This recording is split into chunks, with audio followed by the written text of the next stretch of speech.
in today's episode, I'm talking about how to sense the subtle energy field around you. I'm talking about how to pick up and sense the subtle energy all around you.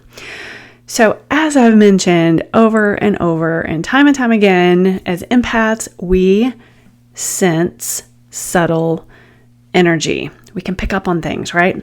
We actually, we speak the language of energy. Like nobody has to say anything. We can just feel it. We sense the energy of, let's say, people. A lot of us sense the energy of places, and then many of us also sense the energy of certain events that are happening in the world. And the interesting thing is that some empaths just don't like it. Okay, I think I used to be that type of person, but some empaths, they just want to know how to stop it. I just need to stop sensing this energy. And I'm just going to say, why? Why do you want to do that? Why would you want to fight with this amazing gift that you've been given? Yeah, you're probably like, I don't think it's a gift. I don't see it as a gift, but I'm telling you, it's a gift. And not all gifts are wrapped up in a pretty bow. We just got to figure it out, okay? But this is a gift you've been given. So I'm going to talk about how to pick up this energy and what you can do to create the energy, to create some positive energy. Now, let's talk about energy fields just one more time. I know I've talked about it before, but we all have this vibrantly colored energy field that flows all around us, and they extend several feet in all directions, up and down and to the side. So it's no surprise that we can pick up on the energy, positive or negative. And I think a lot of times what happens is we want to pick up the positive stuff, but we're like, no way, I don't want to pick up the negative stuff. Well, guess what? That is 50-50. That is the shadow side of being an empath. And that's just part of it.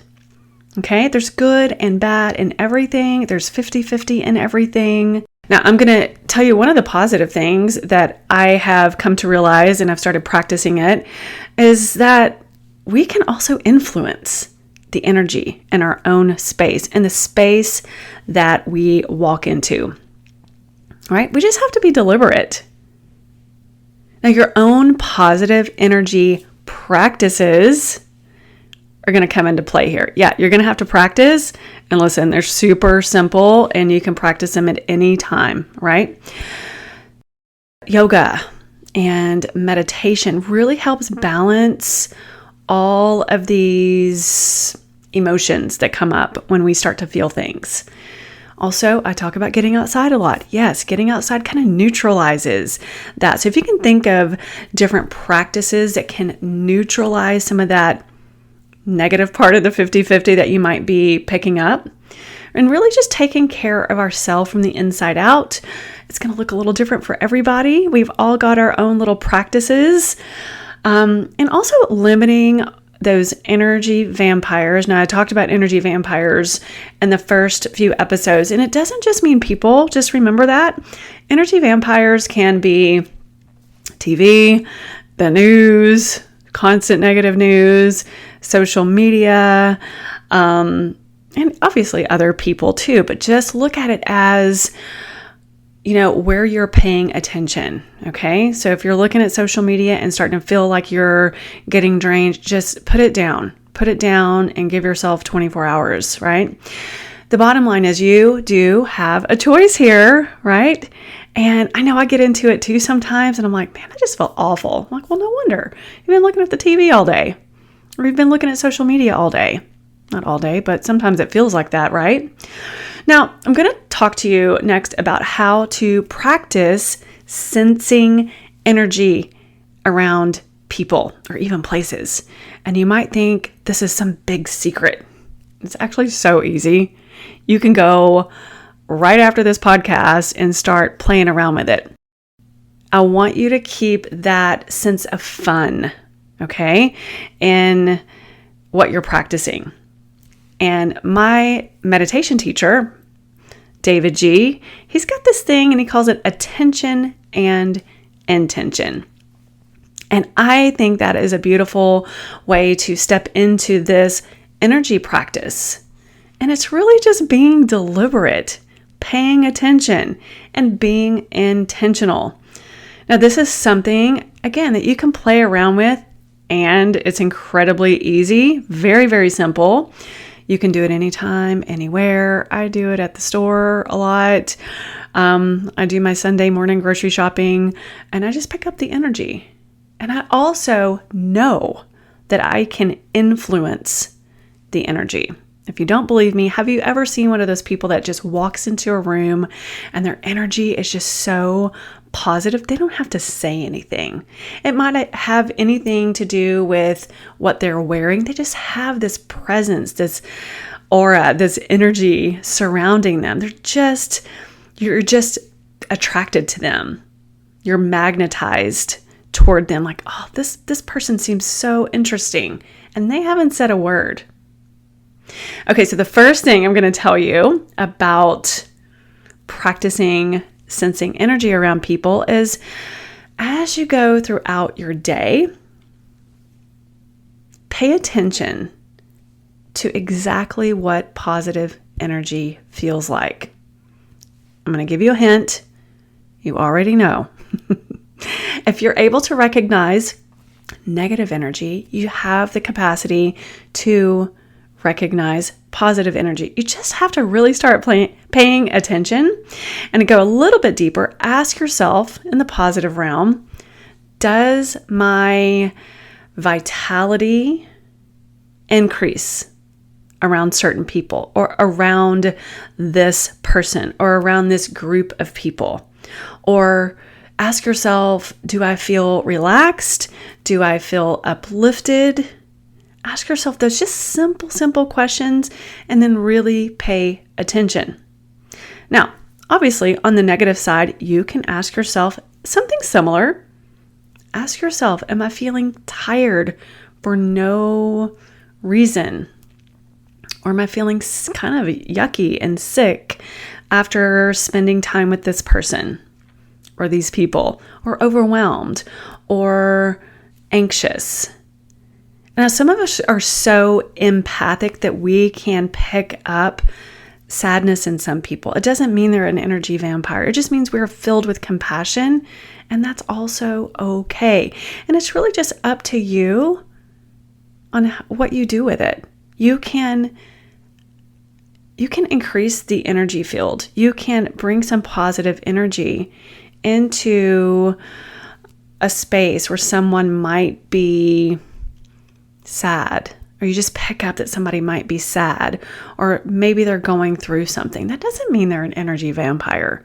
That just means that you are so empathic that you can just pick up on their sadness, and you can send them a nice prayer or a silent blessing if you feel like they're going through something. And I want to tell you that they don't have to know, but it's just a nice energy exchange, because maybe they just need that at that particular moment. Now, again, this is just where you are using your attention. Like, what am I picking up here? Ask yourself those questions. Now, once you start to get into the habit of noticing and paying attention, then you can start making some choices about the people that you're working around, or how much time you want to spend, listening to the news or watching the news or being on social media. Ask yourself, how much time you really want to spend with certain people, and completely up to you. I can't tell you what to do, but it's all going to start with noticing, paying attention.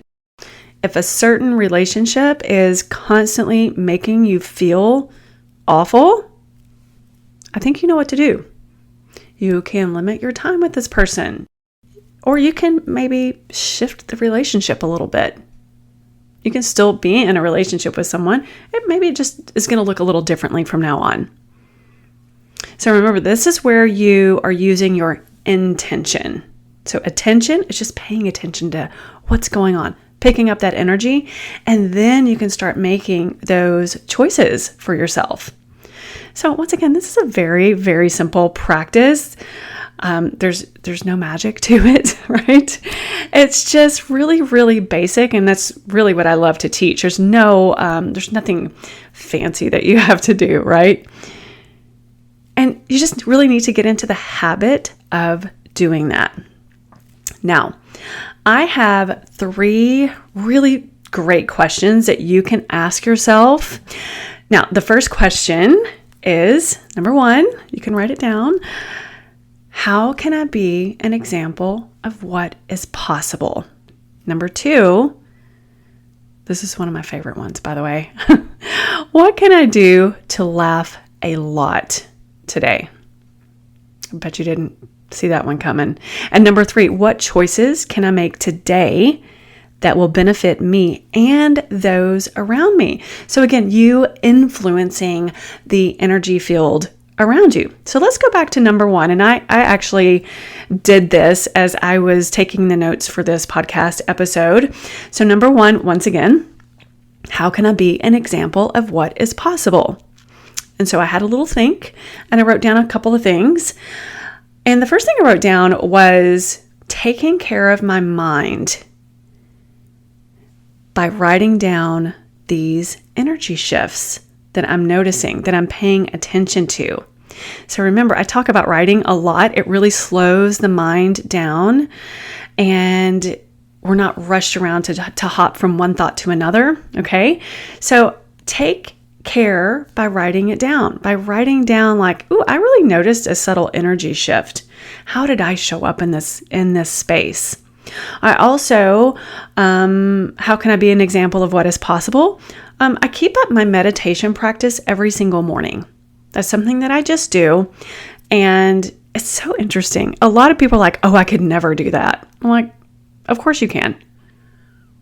Maybe you don't want to, but to tell yourself you could never do something, you're just like giving yourself an exit before you even give yourself a chance, right? You're going to come up with all of these excuses like, I don't like meditation anyway. We're not talking about meditation just for meditation's sake. We're talking about meditation. We're doing it so we can feel better throughout the rest of the day. I know I have some meditation teachers listening and they're probably clapping right now.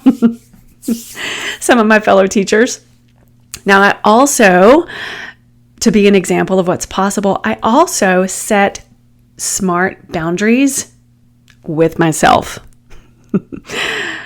You're probably were thinking she's going to say smart boundaries with people. No, people don't care about my boundaries. I have to set them for myself. I have to show up and have my own back. Then other people are just going to have to adjust. I have things that I have to do. I have nice little guardrails around what I need to do so I can show up for myself and for my clients. And it's not a bad thing. It's just a subtle way of teaching people how you need to be treated by treating yourself very well. Okay, think about that for a moment. So my question for you, the number 1 is, how can I be an example of what is possible? And I want you to write that down. You can just brainstorm it. Okay, let's go to number 2. What can I do to laugh a lot today? Now, y'all, this is my favorite one. I'm a giggly person. I love to laugh. I'm kind of quirky, so I think a lot of things are funny that a lot of people are like, that's not really that funny. I'm like, oh yeah, it is. Anything that has to do with my dogs is hilarious. Now, again, I think a lot of things are funny, but the dogs just add an extra layer of fun and positivity. All right? I've only got like 12 million pictures of them on my phone, and they are all of them sleeping pretty much. Now, number 3 is, what choices can I make today that is going to benefit myself and those around me? That's a great question, right? Now, I've learned to love routine. Now, I'm not going to get into this because I've talked about this in episode number 33, and it's called How to Create a Sense of Security with Routine and Structure. If you've listened to that one, you're like, yep, she didn't like routine and structure. She was on the non-planned plan, and now I have routine and structure, and it's given me a lot of extra time. So those are some good choices that I can make for myself. I just feel better and a lot less scattered when I have some sort of routine, and it's not very strict, but it is a routine. And the other thing is the choices that I can make today that's going to benefit me and other people. I love to go for a walk. And lately I've been doing this thing where I'm like trying to notice something new. It's the same walk. It's the same trail I go on, probably 3 or 4 times a week. I take pictures of things I've never seen before. So my brain is already trying to look for things that I haven't seen before. And the fun thing is, in the last week, I had a staring contest with this deer. And I was like, this deer's looking at me. And I'm like, I just stopped and I looked at him or her. I couldn't tell. And it was like a good 30 seconds. And then I kind of got freaked out. I'm like, I don't know what this means. I'm going to keep going. I also saw 2 bunnies. It could have been the same one, but on 2 different days. That was fun. I'm like, oh, look, a bunny. And I saw this interesting flower that just kind of popped up. Listen, it's the middle of July and it's super, super hot right now in East Texas and really muggy. So everything is starting to like kind of die off. So this beautiful white flower is popping up and I had to take some pictures of it. I know that's kind of silly, but you can start to look for things that's new. If you get outside, you can probably see butterflies, wildlife, something new, something fun. We passed a couple just about the same at the same spot. Even if we're at a different time, we pass them at the same spot just about every time we're walking. And they've got like 5 little tiny poodles that they're always walking. And it just is so cute. And we're not friends or anything, but we actually say hi to each other, and we really look forward to saying hello to them. And it's the small things that really raise your vibration. And so I want you to, when this podcast ends, it's going to end in a few minutes, I want you to make sure you are paying attention to this subtle energy. All you have to do is practice. And then I want you to start to set your intention. Look, you don't have to go for walks and, notice things that are differently. I'm just throwing out some ideas. Do what works for you, but you have the power to increase your energy. You have the power to help yourself feel a little bit better than you did yesterday. Think about 1% better than you felt yesterday. And be responsible for your own energy. Well, I hope you have a wonderful day and a wonderful week. Be kind to yourself. Say nice things to yourself. And be kind to others.